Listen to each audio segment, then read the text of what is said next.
The good old Space Shuttle MPU came in here with a number of problems. To start with, somebody had rebuilt the reset section, and unfortunately they used the wrong Dallas chip, the wrong pinout configuration, so it was never going to boot. And they didn't scrape off the rest of the parts in the reset section either that were necessary. It had a had crappy socket still where the 6808 goes and where the game ROM and the sound ROM and the RAM go. So I replaced all of those. It had a dead 6810 in the sound section. Haven't seen that too often. Leon's ROM proved very valuable for that. It had a dead, two dead 74 LSO2s here and here, and one of them had to do with the chip select logic for the RAM chip, and it would never pass the RAM test, nor would the game boot anymore. It was booting with a solid 7 when I got it. Now and then it was booting to a solid 1. And after I fixed all that, it's booting up perfectly now, and it runs through everything.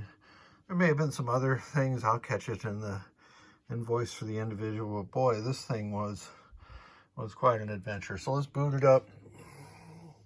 I'm going to show you the LED. Oh yeah, here's one of the other weird things is that's a new 6808 that the client provided. But with this 6808 in, the lamp matrix will die after 20 to 25 seconds every single time. Kind of a weird thing. So it's alternating between high score to date and the last game, which none was played, so it's 0. And the lamp matrix is operational, and the only solenoid that's engaged is the coin lockout solenoid. So let's put it in the test. And the first test is display test. By the way, this is from Siegecraft. I got this a long time ago, Siegecraft Electronics. And then the next test is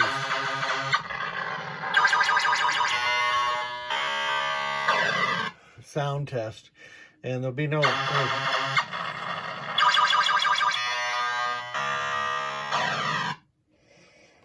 it's probably got a sound 7, but it probably comes from the voice board, which the client didn't include. Here you can see it's not connected.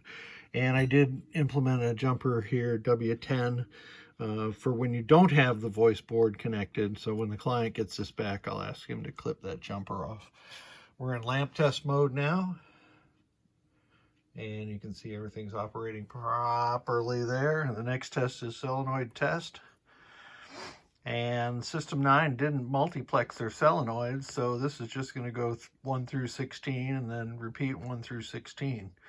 And after it finishes those, I'll show you that the special solenoid circuitry is working properly also. And I'll do that by first attaching the clip lead to ground, and then I'm going to use the other end of the clip lead to rake these the switch inputs right here, and you'll see the solenoid lights light up in turn. So that's 1, 2, 3, 4, 5, 6, and that's all the special solenoids. So that is working properly. Next test is switch test, and I've got my Pennytech switch test device here, and go through column 1, and all of column 1 is working. And now I'm going to go through the remaining switches on row 1. And Space Shuttle only goes to switch 49. There is no switch 50. And Williams games of this vintage do not report switches that are not physically in the game. So that is the end of that test, and that's working properly. And we go back through the audits and adjustments. I'll just page right through those, and we are back to attract mode.